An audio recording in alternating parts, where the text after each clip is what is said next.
the judge says to me, I know it's your first offence, but because right now you're Australia's strongest man and the pure size of you, we believe you could have done a lot more damage, and we believe that you should have been a better role model for the community with your status. And with everything going on, mate, pretty much we're sentenced you to 12 months imprisonment. Hey guys, welcome to Big Laws Official. Today I'm joined by Rongo Keene, Australia's strongest man, and you've just very recently won the World's Strongest Man Home Edition. How was that? Man, what an experience. Hey, you know, to even be a part of the show was amazing. And man, what a way to showcase, you know, strongman in a different light and to show all our characters. Man, it was awesome. You talking of characters, you are an amazing character. I absolutely love. If people haven't seen you on social media, they need to go and follow you because you're probably the most entertaining strongman out there. And you know, I love watching your singing compilations, and you know, you did the coincidence dance. That had me in stitches. I was doing that with the kids at home, and they were loving it. You know, and that's. And a part of this journey for me, man, is to showcase that side of us. You know, a lot of people only see the serious strongman when we all have different personalities, every one of us, you know, and I just want to just change that up a little and just showcase, you know, my character. And, you know, not going to lie, Lars, I've always been, you know, the jokester, the class clown, as you would call it, you know. And I think that's clear to see. You know, I'm all about having a laugh, no matter the situation, you know, it's like, and like, it's always good to put a positive spin on things, you know what I mean? Like, especially with what's going on in the world right now, you know? And just putting something funny and positive out there for me is like, it's a big thing, man, and I love it. Oh, definitely. It just brings morale up and, you know, that light-hearted, not worrying about acting too seriously all the time. I mean, I've seen your progress over the last few years in strongman, and you've really, you know, one of my training partners actually remembers competing with you in like a novice contest out in Australia. A guy called Nick Millard. He lives over here, but he was out in Australia for about 6 months, and you know, he can't believe how far ahead you are of that level now. But it's an incredible story. So I want you to take me back to the beginning. What got you interested in strength and training? Because you're a singer. I've seen you singing around, you know, Idol and stuff like that. You're an interesting character. Let's take you back because no one really knows too much about me. So like, I was brought up on a farm in New Zealand. And we weren't very fortunate at all, you know, we were quite poor. So we were brought up to live off the land and work very hard. And that to my backbone, you know, I was adopted at a young age through a family. And there were 5 brothers, and our adopted father was a hard man, and he believed in hard work. So we were brought up to, no matter what, get the job done and work. And that gave me the backbone for my whole, you know, for life. And that's what I truly believe in. So my background is farming.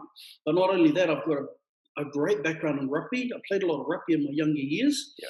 And just like you, brother, I did martial arts, and I was actually New Zealand champ for a few years running.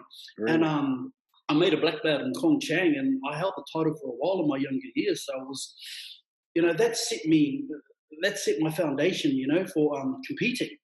And you know what it's like, brother. You know, you start from the bottom and you work hard, you grind, and then before you know it, you're at the top, and it becomes a sort of an addiction, you know, the hard work you put in, and then you get the results, you know, like at the end of the day, and I'm sure you understand, it's only you and the other opponent in that ring. Yeah. And win or lose, you know, it's how much you put in. So that's been my background. And I left New Zealand and moved to Australia at the age of 18, and I went straight into mining. And I've been mining in Australia now, in the gold mines of Australia, for a good 15 years. So at the age of 18, I left home, moved to a town in the middle of nowhere in Western Australia, and I started mining. And I started mining as a labourer, scaffolder. And for everyone who doesn't know what a scaffolder is, we pretty much carry stuff on our shoulders all day, pass things above our head. It's a rough job. But me, with my farming background, I loved it. And I'm not going to lie, at the age of 18, once I got into mining, I was on crazy money, pulling $2,500 a week. You know, and at the age of 18, that's crazy money. Yeah. And I did that for years, Loz. I loved it, you know, but my strength career started very late. You know, I didn't know anything about strength, really, you know what I mean? And it wasn't until a rumor went around about a guy that just come to town, and he was a security guard. Yeah. And the rumor was, there's a strong guy in town who apparently used to do some sort of strongman. And in town, I was known as I was quite strong just naturally through lifting scaffold equipment. You know, I could lift a lot more than everyone else. And I heard of this guy, and I was like, oh, yeah. And he was working up at one of the local pubs. And I'm sure you know him quite well. His name was Kyle Whitehall. Yeah. Kyle Whitehall. He was in World Strongest Man back in 2005. He represented New Zealand. Right. So I heard of this guy. I had a few drinks in me, and I walked up to him, and I reckon, oh, you know, he's a Māori too, and I reckon, oh, cheer, brother. Heard you're a bit of a strong man. What's the chances of you training me? He took one look at me, sent me to the back of the line, and said, get out of here, mate. I was like, what? So I kept hunting him down. I kept annoying him, and he goes, oh, no, man, I've sort of retired from that. Yeah. And I was like, oh, man, I'd just love to get a session with you. After me pestering him for a while, he said to me, all right, then, I'll meet you down at the gym at this time, turn up, and we'll see how we go. So I turned up to the gym, and he's looking at me going, all right, then, this is what we're going to do. And I'm like, oh, yeah, I'm ready. Brother, he whipped my ass. I'm not going to lie. He smashed the shit out of me, sorry for the language, for a good 2 months. And like I'm telling you, I turned up. He goes, all right. I keep turning up. He kept destroying me. And then after 2 months, he looks at me and goes, all right, I think we're ready to train now. And I'm there going, what have we been doing? What the hell have we been doing? And he goes, oh, I just wanted to see if you could, if you actually could handle it, and if you were willing to put the effort in. And I'm there just going, what do you mean? And that's when my strongman career started, you know. And man, I'm so blessed that I had someone like him that had, you know, had done the rounds in the strength world. I think that initiation process is important. It's, you know, how many guys do you get coming up to you that want to, they say they want to do something, but you've got to prove it. You've got to really prove it first. You know? I've had young kids, they'll come down for training, and we'll put them through a nasty leg session. You know, this isn't the kind of session you want to do if you're going to really make some proper strength progress. But this is to test that mental strength and see if they've got the balls to keep going and that toughness that you need in strongman. It's not an easy sport, as you very well know. So, and I think that's an old school way, Loz, and I'm pretty sure you do it. And I do, you know, that was passed down to me, and I pass it down to all my training partners. Like, they know first session whether they're going to want to be a strongman or not, because we put them through the practice. You know, will they come back or not? That's the what I mean, and that's how I was taught. So every training partner I've had, I put them through the same paces. I said, all right, then you can come down. This is the time. If you come back, that's up to you. But man, that's a law, I believe. That's how it is. Yeah, you got to prove that you earn your spot there. So I started my strongman career in 2014. I started training for strongman, and Carl put me through my paces, and I did my first comp in 2014. Actually, and we started. I did one at the end of the year, which was our state, Western Australia, strongest man, and I won that. And that's when I was with Nick. That's when we went there, and like the competition, no one knew who I was because Perth's 6 hours drive away. And we're in the middle of nowhere. And I rocked up to this competition, and all the boys, they knew who they were going up against, except for me. They were like, who the hell's this guy? And I had a hoodie on. I was nervous as hell. You know, me and Carl, in the mindset, fitness is not here in the minds, okay? It's either V8s or drinking. Okay. Because that's what the town is. It's a mining town. That's what it is. A lot of money, these V8s, and just a lot of drinking. So we had to build all our equipment. So I had a welder. Cole had the plans, and we were just going to town making all the stuff. I was a scaffolder, mate, so we're pretty much there. Brilliant. So we started from scratch. We built everything from scratch. We used what we had, and we turned up to this competition. No one knew who the hell we were. Just signed the paperwork, and I got in there, and I went head-to-head with all these guys, and there was a few guys that were picked to win. Everyone was like, no one's going to pick these guys. But in my head, I was like, let's go. We're not here to muck around. And I ended up winning Western Australia's Strongest Man. That was my first introduction to my first competition. That was your first contest as well. That was my first comp, and that was like a big state comp.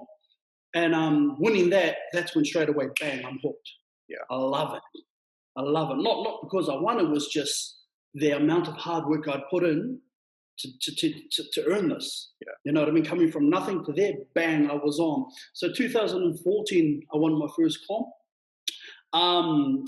In 2015, I entered the Australian log competition. It's a very good event for you, the log. A very good event for me, and the reason it was is because scaffolding, all I did all day was just lift above my head. That's all I did all day. And once I started figuring out a few things with the log, the technique, I found out that I was really good at it. And my first log comp, I think I pumped up 175 kilo log first comp, which took the competition. And I think the Australian record at that time was 182 held by Warwick Run. That had been sitting for like 4 years. No one had touched it. And like, that was another stepping stone. It was huge in the sport. And again, I turned up to this comp. No one knew who a horse. Just turned up, jumped in there and gave it a go. And then that's when people started recognizing, like, who the hell is this guy? Where the hell is he from? And then people were like, where are you from? And I said, oh, I live in Kalgoorlie. And they said, where the hell's that? And I said, oh, it's in the middle of bloody nowhere. And they said, where do you train? I said, oh, I've just got a shed in the back that we've just made all this equipment. I said, this log I'm using today is absolutely amazing for work. You know what I mean? And like, that's what me and Cole did. We just, we put the work in, we set a target for a comp, and we worked our ass off, In 2015 also, I got invited, from winning Western Australia Strongman, I got invited to Singapore, and I'm like, what the hell? Okay, let's go to Singapore. Boy's traveling now. Yeah, I was like, well, man, I'm in the big time now. We're going to shit, far out. And went to Singapore and all these, and I went there and did very well again and won Singapore's Strongest Man. And that's when, the motion started happening. It was like, all right, now we're setting our goals. We're putting the work in. We're working hard for all these comps that we're working, and we're getting good results. Not from pure luck, from hard work, you know what I mean? Like Kyle was breaking me, he was putting me through the paces, making sure that we ticked every box for every comp. 2016, I got an invite to Australia's Strongest Man. Okay, and best of the best around Australia all turned up there, and I did a great prep for that. And again, I was going up against some big names in Australia, and what's crazy is these guys I had looked up to my whole career, because me personally, I like to look at myself as a sponge, even still today, a sponge, I take any advice from anyone, whether you're a beginner, an amateur or a pro. I'll listen to everything you have to say, and then I'll take it back to myself and say, all right, then does this work for me or not? That's just how I am, and I believe that's how you have to be in life. I agree, 100%. So like, one minute I'm, watching these guys on YouTube and stuff like that, and then I'm following them, and I'm like, wow. Next minute I'm about to compete with these guys at Australia's Strongest Man. I turn up to the competition, I'm nervous as hell. I shake with these guys' hand, we're ready to go. As soon as that whistle blows, bang, we're enemies. I'll rip your head off. You know what I mean? That's just how I am. Yeah. I don't be rude like that, but that's just how I am. And in my mind, I'm like, I didn't bust my ass off in this gym. I didn't spend time away from my family to come here and just fuck around. But I think that's the way you have to be. If you're an athlete, you go and you're there to win. And I've said that. Carry on, brother. I've said that openly so many times, and people almost take it as arrogance, but it's really not. When you're competing, if you're not there to win, what are you there for? Or you should be there to give your absolute best. If I'm competing against you, 100%, I'm there to win. Just likewise, 100% you're there to win. And that's what sport is. It's a competitive environment. But afterwards, we can be great friends. It's just on that kind of competitive arena, we all want to win. We're competitive alpha males at the end of the day. And that's it, and that stemmed from my rugby career, you know what I mean? Like, same thing on the rugby field, mate. As soon as that whistle blows, we rip each other's head off. Yeah. The goal is to destroy the other person. Whoever's got that ball, we rip into them. But as soon as the game's finished, we're off having a beer at the club, you know what I mean? Exactly. Hey, bro, and so I took that attitude into my strongman career, where it was like, I shake your hand and everything like that, but when it's time to boogie, boy, get the hell out of my way. And that was my attitude. And like people, like you said, people don't understand that, and that attitude doesn't happen overnight. It grows through time. It grows through training system. Through training, through confidence, of all those factors. Yeah, definitely. Definitely, man. So, I turned up to Australia's Strongest Man in great condition. I put on a good performance over 2 days, and I walked away with the title. And wow, what an experience, And like, this was within a few years. So you started training for Strongman in 2014. By 2016, you were Australia's Strongest Man. Yes. That's some impressive progress. Oh, it was a lot of hard work. Like I say, impressive, but I worked my fucking ass off, man. Yeah. And like, no one can take that away from me. And the research showed for themselves. But what people don't understand is that I had a full-time job mining. This is the kicker. is that people don't understand mining's shift work. We're talking 12-hour shifts. Yeah. We're talking 7 days on, 4 days off, 7 days on. And I was doing FIFO, so I'd fly out to some places for a few days and come back.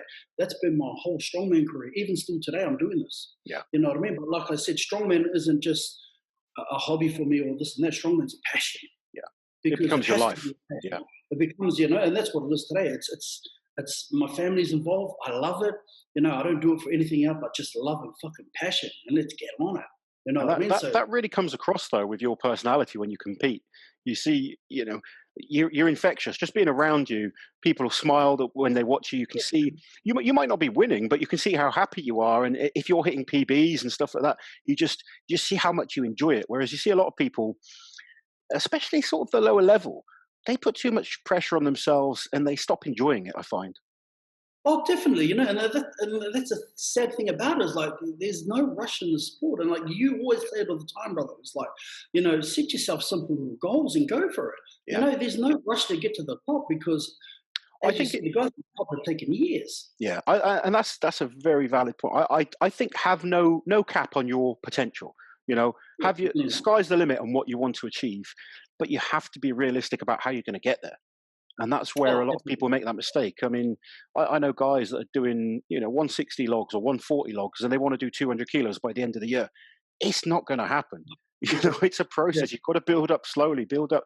You know, if you're a 140 log lifter, let's focus on 145, 150 first. Get those targets, and enjoy that process as well. Like every single training video I see of you, you're doing your dances, you're winding up your training partners, you're singing, you're just having fun with it. And that's it, though. And that's the environment. And I'm pretty sure you have an environment in your gym laws. You know what I mean? Like, don't get me wrong. Like, everyone sees the fun side of training, and I put that out there. But boy, when it's time to work, fucking lights on. We're on.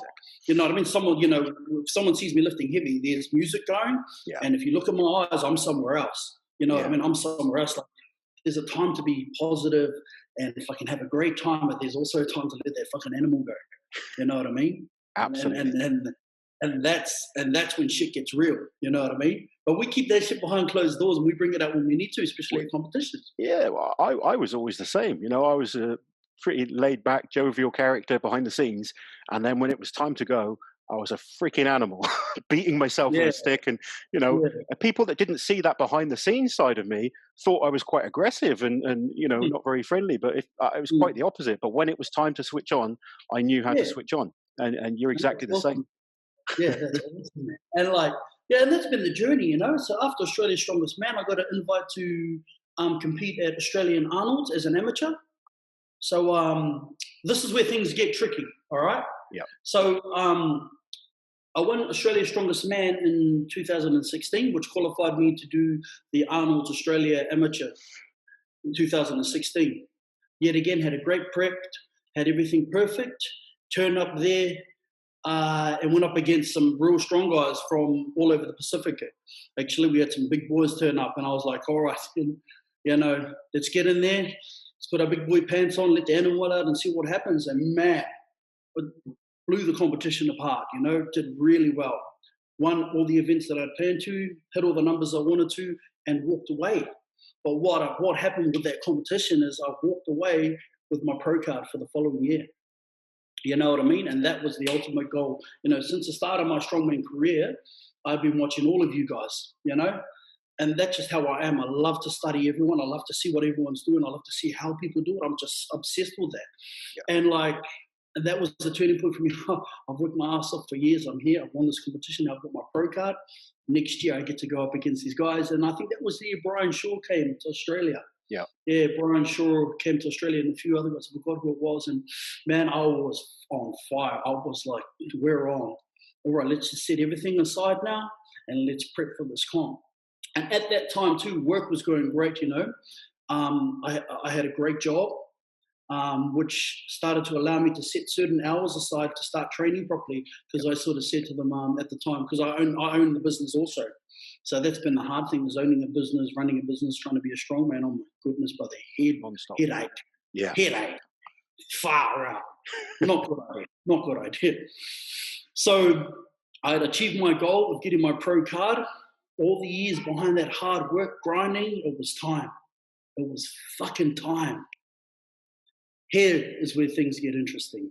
For a lot of people out there that don't know, I was sentenced to 12 months imprisonment, okay, in 2017.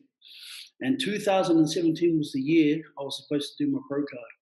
All right. So this is what happened: is night out with the boys. After our night out, went to get a kebab. At the kebab shop, there was a big group there, just harassing people.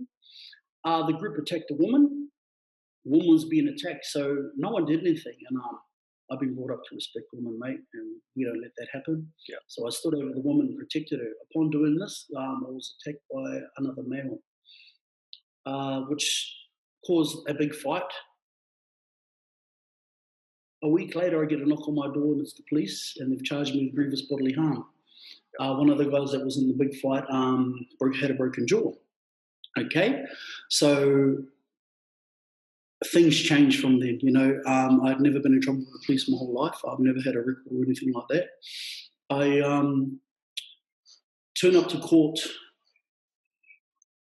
talking with my lawyers and everything, being my first offence.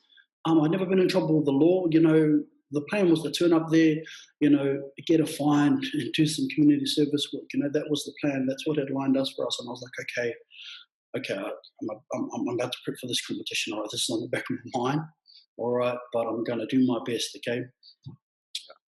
3 days before my pro card, they set my court date. At this time, I was living on the other side of Australia. I'd moved over to the other side of Australia with my family, and I had to fly back here. So I've woken up, said goodbye to my kids, said I'll see you in a few days. Me and my wife jump on a plane. We fly back here.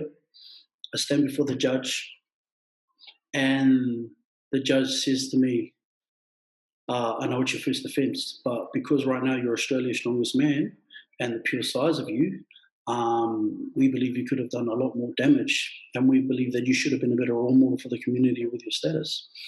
And with everything going on, mate, pretty much we're sentenced you to 12 months imprisonment. Yeah. So me and my wife have walked into this courtroom thinking that everything's going to be fine. We're just going to go in here, you know, get whatever happens, and we're going to walk out, go back, get the kids, and carry on with life. Well, that didn't go to plan at all, mate. I walked in holding my hand's wife. Before I knew it, I was getting dragged at the back by two guards, handcuffed, thrown into a room, and life changed. And it smacked me in the face straight away, brother. You know what I mean? Yeah. From having a successful business, me and my family smashing life, to about to do my first pro strongman competition after 3 years of hard work. 3 days out from competition, I'm now sitting in this small room, locked door, nothing. Yeah. What a wake up, brother. What a wake up call. Talk about hitting rock bottom. Man, I hit rock bottom. My whole life changed. And the biggest thing about it was my family. You know, I didn't even say goodbye to my kids, and my kids. How many kids do you have, Rongo? I have two boys, Zong and Shaq, who are 6 and 9 years old now. Yeah. So at the time they were babies. My youngest was a baby, and heartbreaking because they lived a 5-hour flight away on the other side of Australia. They didn't live near where I was in prison. My wife, we had booked our flights the next day to fly out, so I went in. She got to see me for 10 minutes. And then was kicked out of the prison and then had to fly out the next day.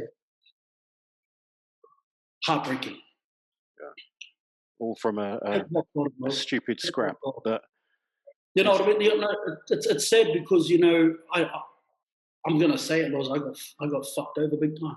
Yeah. Because I think I was going to bring that up. I mean, because we are big, strong men, people in those positions think we're indestructible. But we're just the same as anyone else. We're flesh and bone. If someone's threatening you, you don't know if they've got a knife. You don't know if they've got a gun. You don't know what, you know. And I mean, luckily, you know, I've not been inside, but I worked on the doors for a number of years. And there's been situations where, yes, I'm the bigger person, but it doesn't mean I'm not intimidated in that situation. And what makes it even worse, too, I'm sure every other brother out there knows, it's like we're targets, mate. Yeah. Let's go and pick on the big fella. You know, that's just how it is. And like, I've had to deal with that my whole bloody career, and I'm pretty sure you and all the other boys have too, mate. Yeah. You know, No, it's that, when you go out. I mean, if people know me and I know you pretty well, you know, we are just friendly guys, just want to have a good time. You know, yeah, definitely, brother. you're not trying to cause trouble. You're not trying to hurt anyone. Oh, But you ah, every time a person of our size goes out, they will always get the drunken idiot. They go, "Oh, big lad, you think you're tough?" Blah blah blah. And it's like yeah, it's quite the opposite. We're not even trying to be tough. We're just mm, trying to enjoy what we do. And yeah. when you go out, you want to go. I mean, I don't really go out much anymore because of that kind of Yeah, well, definitely. situation. We're all the same, brother. You know what I mean? We're all the same, brother. And man, so what an experience, Loz. So, like, I'm sitting in my cell. You imagine going into a prison with the title of Australia's strongest man on your back. You know, I'm going to be straight up, brother. First day in the yard, I got sorted out straight away. We'll put in my place, man. Yeah, You know, and that's prison. You know, what you see on TVs, it ain't no joke, man. So, you know, that was something, you know, that had to happen. You know, walking into the yard my size, and that you know, sit down. You know, pretty much what was happening. You know, it is what it is, brother. So, a lot of thought process happened in there, brother. You know, I just lost my family. Um, you know, my business too took a hit, man. Like, I had a great business. I lost half my contracts while I was in prison because I was the face of the business. You know, my business went downhill, yeah, and my relationship went downhill. You know, we could only in prison you only get minute phone calls, and then there's a line too. And if you dare jump the line, boy, you get sorted out. So like the amount of pressure and stress on you is fuck. yeah. The dangerous thing about prison, everyone out there, the worst thing about prison is time. The amount of fucking time you have to think to yourself, you go crazy. Especially when you're locked in the room most of the day, there's nothing else to do but think. So, man, my world came crashing down. But I still remember to this day the feeling. There's two things that can happen when you hit rock bottom. You either sit in it or you stand the fuck up. Sorry for my language, guys. No, no, It's no. just, Everyone apologizes for their language, but yeah, sorry, guys. You know, so that's what happened, Lord. It was like either sit in the shit or stand the fuck up, and that's what I did. I picked myself off the floor, and I looked at my situation, and I said, I'll tell you what, they have my body, but they do not have my mind. And this is what I decided. So I said, well, I'm in here, there's not much I can do about it, so let's turn this situation into a positive. And I decided, well, what I can do while I'm in here is train like an animal, okay? yeah, So let's turn this body into an animal. There's nothing to do. Now, true story. In this prison, there was no bloody gyms at all. Nothing at all. We're talking old school gym here. yeah. So I was like, well, there's no gyms here. What can I do? They had a pull-up bar. True story. They had a pull-up bar in the courtyard.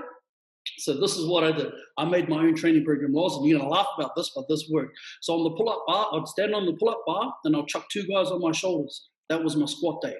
Not gonna lie. When I got used to those two guys, I'm not even lying, I chucked heavier guys on. All right. For my deadlifts, I'd take the sheet off my bed and I'd go into the rec room and there was a big long couch. I'd hook my sheet under the end of the couch, hold it in my hands, wrap it around, and I'd chuck guys on to do my reps. And if I wanted heavier, I'd chuck another guy on. I'm not even lying to you. And this worked. Yeah. For my press day, I'd set a seat under the monkey bars, sit on the seat, put a guy, stand on my shoulders, holding on, and I'd press him. That'll be my shoulder press. Yeah. For my bench press, I'd lie on the ground, get the bench, get the broomstick, hold it like in the same position as a press, and the guy would stand on my knuckles, and I'd bench press him. Everyone thought I was crazy. The guards couldn't believe what I was doing, but they said to me, well, you're not doing anything wrong. We'll let you carry on with it. Yeah. I would have a guy, I'd tie two sheets together, wrap it around me, and have five guys holding onto the sheet, and I'd pull them up the court like a truck. This is what I did in my time to get my mind right, to keep me occupied. I trained like an animal. At the start of it, Loz, everyone was laughing. By the time I walked out of prison, I had 20 guys training me. 20 guys. That's brilliant. And that's what I stuck in my head. I said, they've got my body, not my mind. Yeah. When I went in, I think I weighed 163 kilos. When I got out, I think I was 140, maybe 140. So man, it was heartbreaking. I went in 3 days prep from comp, and I was an absolute monster. I was an animal. I was biting at the bit, ready. Every day I was in there, I could feel my body fading. Yeah. Every day I was in there, I could feel my body getting weaker. Yeah. That was ripping me apart. Not only that, bro, we were fed dog food in there, man. It was ridiculous. I was going to say, what was the food like in there? Oh, brother, I think I lived off 2-minute noodles and tuna because the food they were giving us was ridiculous. No, but that was it. It is what it is. You don't ask questions. You take whatever they give, and you just work with it, man. So the day I walked out of there, brother, I was on, you know. And true story too. I've told a few people this, but on my wall in my room, I got my wife to send me a picture, and I got her to send me a picture of World's Strongest Man. Yeah. Because the goal was to go up against the pros and then work my ass off, and one day I would get to World's Strongest Man. Every morning I'd wake up, I had a picture of my family. Next to that, I had a picture of the World's Strongest Man. I'm not even lying to you. Everyone watching this, picture of World's Strongest Man. Every morning I got up, bang, opened the door to let me out. I was out on the court doing shuttles. I was training. Get back in, locked up, out again. That's what kept me motivated. The day I got out was the day I said, we're on. When I came in here, I was Australia's #1. When I get out, I'm going to be Australia's #1. And that's when the comeback started, my brother. Yeah. It was a fast comeback as well. Well, I was very lucky. At this time, I started working with Warwick Grant. Everyone knows who Warwick Grant is. Yeah. I competed against Warwick a number of times back in the day.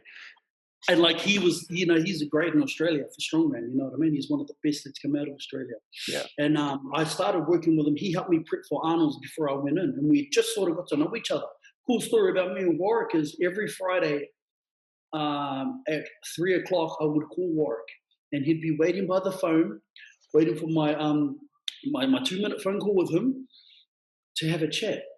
And like we sort of knew each other, we sort of trained together. Yeah. But my whole time in prison is when we built our relationship over the phone. And he said to me, I still remember when he said to me, brother, when you get out, I've got you, and we're going to get this you back on track. And don't you worry, I'm ready. When you're ready to get out and ready to go, I've got you. And nice. I remember those words, man. I remember them when he said it to me. My heart just went, wow, thank you. And when I got out, brother, that's what we did. We went on this mad mission. 3 months after I got out, I entered a local competition, won it. And I think I broke the dumbbell record too. That time it was crazy. I think the dumbbell set at like 115, the Australian record. And I think I broke it. I broke it first comp. Nice. What happened with that though? This is what's real crazy is what happened winning that competition. It qualified me.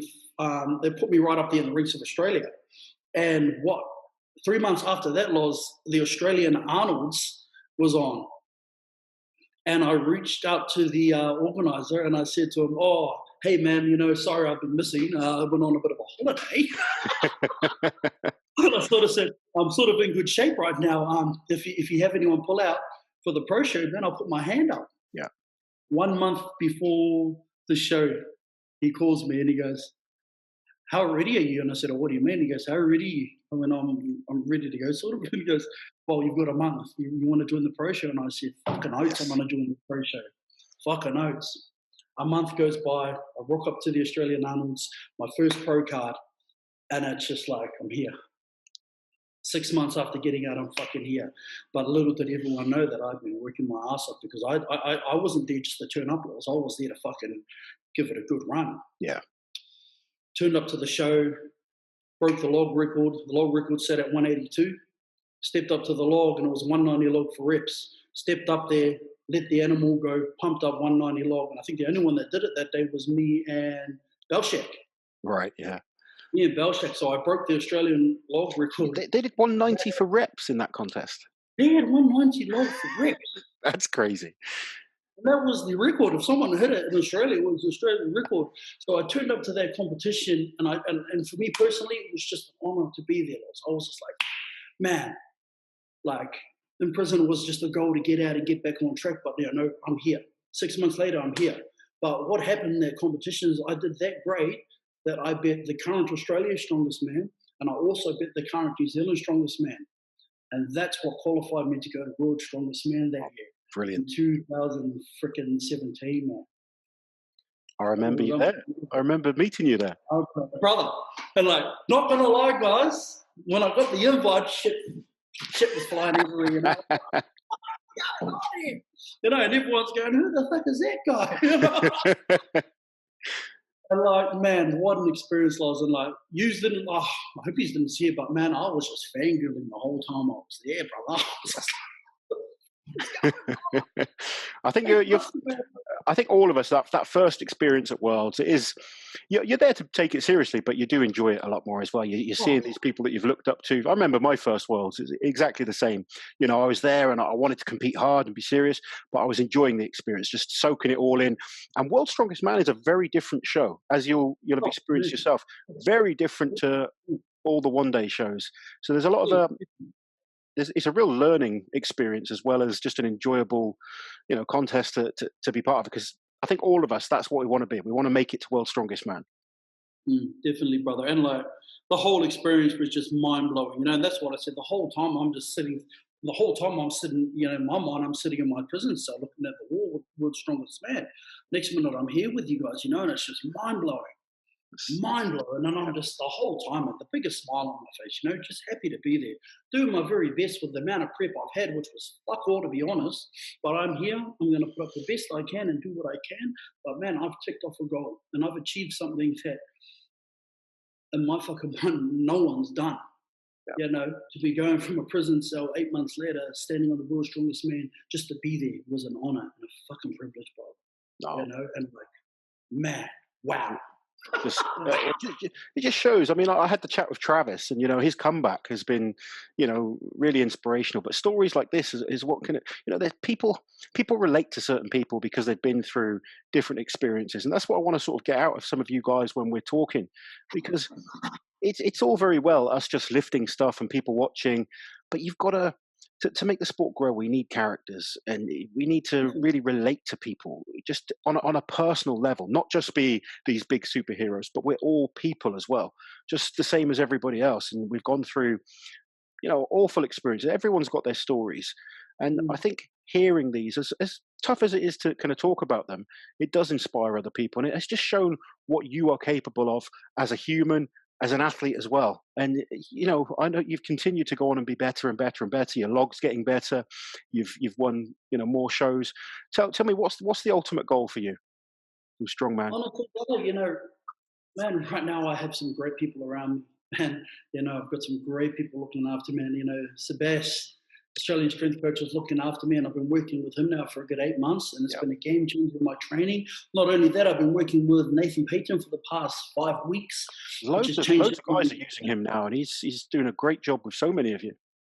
Oh, it's been a game changer. You know what I mean? Just having people around with knowledge, and it's going to help me push further, man. So I've set some pretty good goals. Like honestly, like I want to be right up there with the best log pressers in the world, and I'm fucking telling you right now, it will be. All I need is time. So what's your PB right now? Right now, I've had a 207, which won me the comp in Lithuania, the Sidrunas log lifting champs over there. So I've had a 207. I have just locked in a comp. I've just been invited for a comp in our local state, which is the Australian Record Breakers, which have asked me to put up a bigger log. So that's in a few months, man. So I've actually set a goal to pump that log up with the best in the world. That's my goal, you know what I mean? So I've set that. So that's going to happen in a few months. Not only that, man, I've got some good goals. I want to go to a Giants show. Hell yeah, I want to get over there and do a Giants. Man, that's a goal. I want to get back to that has to happen soon. That has to. Oh, it's going to happen. Like I said, I've got a great character. Don't get me wrong. Like I love who I am, the character. But now I need to put my ass into gear, do the work, so I can match the character with the strength. Yeah. If I can put those two together, I'm guaranteed there'll be promoters out there that will just want me there just to do what I do. You know what I mean? Yeah. So that's my plan, brother. I just got to put the work in now. I've got a great team behind me. I've got a great, support crew here. My family are number one, bro, and they support me 100% of the way. And that's what's got to happen now. That's massive. Having that family support is massive. For myself, it's helped so much, and I know I can see how close your family are with you, and you get the kids involved with the video sometimes. And that's been a blessing for me. Is see, my oldest is 7, and so since he was a baby, he's been a part of my strongman journey, and I've made it that way. I've made it a family environment. Like I own my own gym in my shed, and they're down there with me. They know, Dad, good training. Yep, come on then, son. They come to comps. And as a father too, Loz, it's nothing like seeing your kids out there in the crowd cheering for you when it's time to do the business. It sets you off on another level. And I never had a great father figure growing up. I don't really know my real father. So my life goal is to be a good role model for my children and inspiring them to do whatever they want. And then that's my goal for them. I said, boys, you can be whatever the fuck you want, my son. It doesn't matter. You don't have to be the smartest. You don't have to be, Exactly that. the greatest. If you have a dream, a goal, you can achieve it. All you have to do is get off your ass and put the work in, and Yeah. that's what you have to put out there, brother. You know what I mean? And So you're not just telling them to do that, you're showing them how to do that as well. and that's Like, it, brother. You know what I mean? What people don't know also, Loz, is behind the scenes, I do a lot of youth work. You know what I mean? Like I said, I've had a bad upbringing. I come from a broken family. I've had a rough youthhood. So I put a shitload of time into youth, and that's where it starts, man. There's a lot of people, especially in our community in New Zealand and Australia, there's a lot of kids running around trying to be adults, and there's a lot of adults running around trying to be kids. hmm, We haven't got good role models. We haven't got people leading the way. So, like, I'm using my strongman, profile to get me into doors to speak to the right people. The amount of things I've done to give back from the heart is that's my goal at the end of the day. When I retire from Strongman Laws, I'm going to be out there helping children, helping kids, helping youth. And yeah. I'm already doing that already. With the profile I have now, like, people don't know I dress up as Maui and go to the kids' hospitals because that's what it's about, bro. I've You know what I loved mean? seeing that is just so cool. I mean, That's what it's about. Or that's what I'm about. Like, at the end of the day, if I stop strongman today, it doesn't matter, brother, because I'll go out and I'll go and look after other people. I travel into the lands of Australia to the Aborigine kids that have nothing. I'll travel out there and show them what I do, but tell them my story about where I've come from, how I was brought up with nothing, how I've had nothing, but yet I've still achieved this. I can't read or write properly, but that doesn't matter. I'm here. doesn't I stop own a you. business. It doesn't matter. It doesn't stop you. Don't let anyone tell you you can't achieve anything. If they do, you send them to me and I'll sort them out. You know what I Yeah. mean? That's the attitude, because kids have always been put down saying they can't do shit, man. And I hate that. How many times do you hear that? Like, a kid will say something and their parents be like, "Oh no, you need to get a real job, or you need to do, teachers," and you see it with actual teachers, parents, not just friends. We need to And that's, change the mentality and that's understand that exactly you right. can It's achieve been anything. passed down. It's been And passed down. the most important thing is understanding it's going to take a lot of hard work. And that's, Obviously. a lot of times I see people and they'll say they want to do something, but they don't really want to do it. It's Mm. creating that mentality. Yes, you want to do that. That's awesome. Now put the work in and work your ass off to get it. It's Only, creating that brother. positive mentality that, okay, I can achieve big things. I can dream big.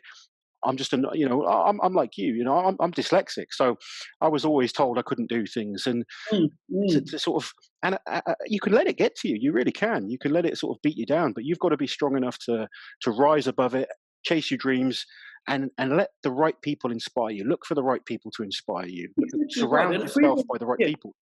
Sorry. definitely. And for everyone out there who's listening, guys, is getting something from this, and that's the main thing. Like, we put a lot of pressure on ourselves from thinking, from taking, thinking what other people think of you. That's the worst thing you can do, man, because the only thing that matters is you. And the only opinion that matters is you. And the sooner you figure that out, the sooner you can start moving forward in life, And that's what I push out to everybody is like, it's good to set big goals, but it's the best is to set simple goals, little steps, because setting goals takes a lot of work. And you want to set little goals because little wins give you that awesome feeling of, wow, I achieved something. Yeah. It could be something simple in life. And it doesn't have to be training or anything like that. It might be just in life goals. You know what I mean? Yeah. And that's where it starts. You get the addiction of feeling that feeling of greatness from, oh, man, I've you know achieved what? something. That's a bit, oh, wow, look, I've achieved that. It might have been something simple, but it means something great to me. And that's where it starts, guys. Little steps, man. Little steps to greatness. That's all it takes. So Amazing. with I mean, I totally agree. I'm just kind of thinking, it's really inspiring talking to you, and a lot of the guys. I've really enjoyed doing these chats with various different strongmen because whether they're competing now or the past, a lot of them have similar stories, and the way Mm. they've come from nothing. Most of the guys, they're self-made, worked hard to get to where they are. Um, but I want to kind of go back to the competition because this year sucked in terms of competition, and you know, obviously you were supposed to. I mean, you were supposed to be at Worlds this year, I guess. Have you been invited to Worlds? Um, But yeah, it's up and down because there's a lot of great strongmen here right now. Yeah, There's Eddie Williams, who's an amazing strongman. You've got the likes of absolutely. Colin Moore, who's an absolute animal, and like there's a lot of guys coming up. So it's a bit up and down what happens over here. You know what I mean? It's who does the best job in that year Yeah. that'll get the invite. So it's just constant battle between all of us, Are there any pretty much. contests happening this year over in Australia? Because that's been an issue, obviously, for so many people this year. I mean, it looks like Worlds hopefully will happen. They don't need a crowd. Yeah. It's how are they going to get the athletes there? Is it just going to be invite only, or is there any qualifiers going on in the Southern Hemisphere that I don't know of? I think right now in Australia, there's not too much happening, and there's no way you're going to get the best strongman all together to put them together to see who's going to be the best. So I think it's going to come down to who's available and what's the easiest. One thing with me, Laws, is I found is that my criminal record does me no good, man. You know, and that's something I have to take So on the chin. You know, like if to get competitions to are in the States, then you can't go. oh, you know, it's done, Laws. Like even to get to Lithuania, man, it was heartbreaking that I had to. My flight plan was ridiculous because I could only go to certain countries to get there. You know what I mean? And I already know that there's no way I can get into the States, so I've taken that on the chin and said, "Oh, it is what it is." Okay. You know what I mean? There's some places I'm not going to be able to go. It is what it is. Does that stop me? Hell, fucking no. Can you come to the UK? Okay. Oh yes, I can come there, brother. Yeah, we will accept you over here. Come over here. Oh, yes, I can come there. So you know what I mean? Like there it is again. Like there's something there that's stopping me, but you know. It is what it is. Let's work through it. Let's go through it. So if I can't come to World's Strongest Man, it is what it is. But I guarantee it won't be always in America. Yeah. You know, another year's time or 2 years, it might be somewhere else. There's an opportunity.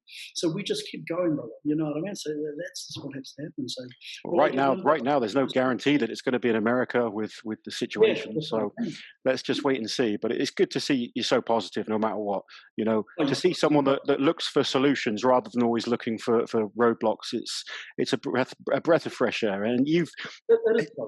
You know, I've said I'm going to come over and train with you. I want to come to Australia. It's one of the few countries I've not been to, and you know, I've worked with Bass. Obviously, we're good friends. You know, there's a lot of places I want to go around, and so I'm definitely planning a trip out there at some point once things settle down a little bit. So when you do, brother, let us know. Bring the family. You guys will love it. You guys will love it, man.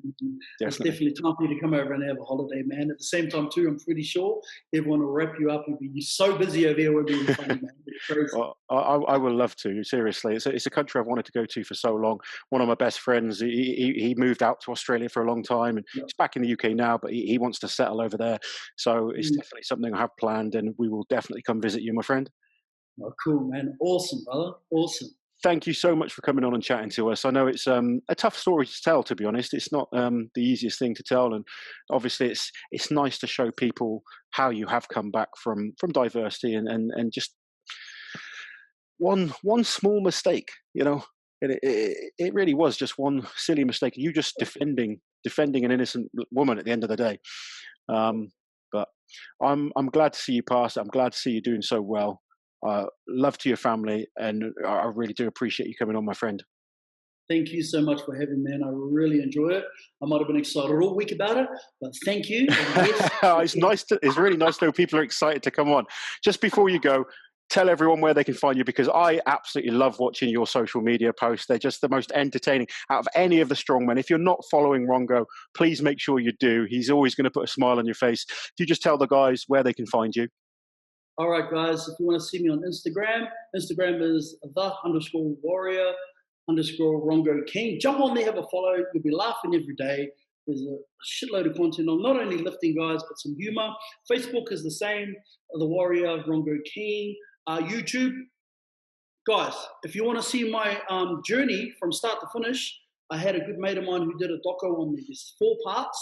It goes from when I first started Strongman to my prison sentence, to my comeback. The whole story's on there. Probably 40 minutes each episode, but worth a watch. If you want to see the real nitty-gritty of it all, go and watch that. So type my name in YouTube. JD Media is the man. Go and have a look, man. Go on. Do something. We'll put a link down below for you guys to click to it. Guys, I hope you've enjoyed this chat with Rongo. You can see he's an absolute pleasure to be around. Excited as always. Like an overgrown kid. Look at, there we go. We've got them. Rongo 2.0. I'm sitting you up here, bro. We've got to have we'll come and do some filming together. You can hear my terrible singing voice. Thank you so much, Rob. Guys, please remember to like, share, and subscribe to the channel. Make sure you follow Rongo, and we will be back with more strength interviews soon. Take care.